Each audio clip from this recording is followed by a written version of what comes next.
All right, class, it's Thursday. It's time for our big read. Before we get to our big book, though, we want to take a look at realistic fiction in our small book, Reading and Writing Workshop. It's on page 42. Realistic fiction kind of sounds a little bit strange. It's real fiction. Now, as you've been studying our different genres, we know that fiction is not true, so it's made up. So what we have is we have a made-up story. I wrote a story. I made it all up. But I have some characters in there that might actually be true. For example, in realistic fiction, you'll have characters, settings, and events that could exist in real life. And then it includes dialogue. Okay? So what's dialogue? It's the exact words that characters say.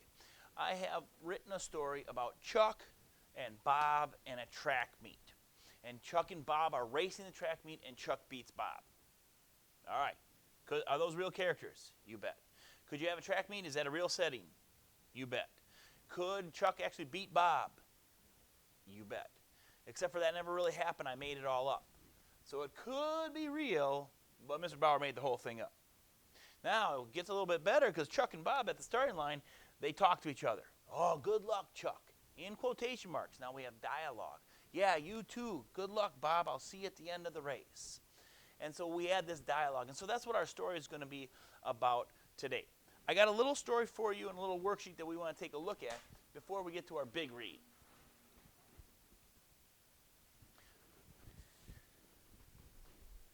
I'm going to start with your name at the top right after I get my pen. Pardon me. Get our name put at the top. This is our worksheet that tells us about realistic fiction. Now, a lot of the answers for this realistic fiction are found right in your small book, so have that handy. It'll help you. Paul's mix-up. You're going to be at the show next week, right, Paul? Now, see these quotation marks? They're actually saying that. So there's our dialogue. So we could probably use that for one of our answers down below. Hey, it has dialogue in it.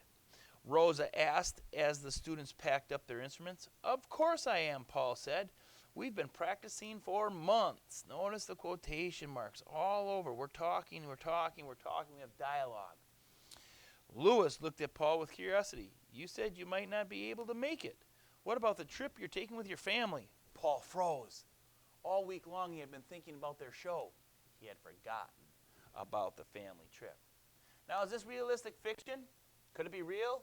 Could you have a Paul? Could you have a Rosa? Could they be talking about a big performance coming up with their band instruments? You bet. Yes, yes, yes. Could Paul have a conflict because his family's going out of town? You bet. Well, let's answer the questions. How can you tell the story is realistic fiction? I'm going to put down that it has real characters, settings, and problems. I don't care how good Paul is. He can't be in two places at once. So he can't be on vacation and be at the band concert. So it has real characters, setting, and problems. Therefore, it's realistic fiction.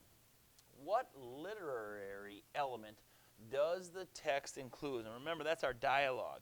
So now we want to take the question, we want to put it back into an answer. Now, if you don't know how to spell dialogue, there it is, but it's also in your small book. Okay? The literary element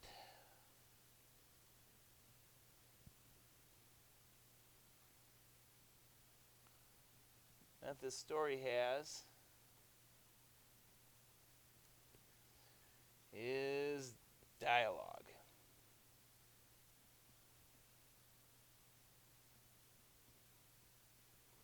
You could also say that it has an idiom.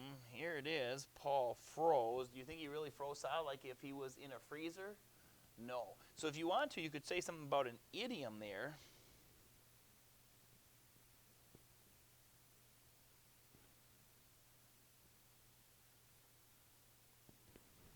Okay? Number 3. How does a dialogue make the story realistic? Well, people are talking back and forth. How does that make it realistic? Because what do real people do? Real people talk to each other.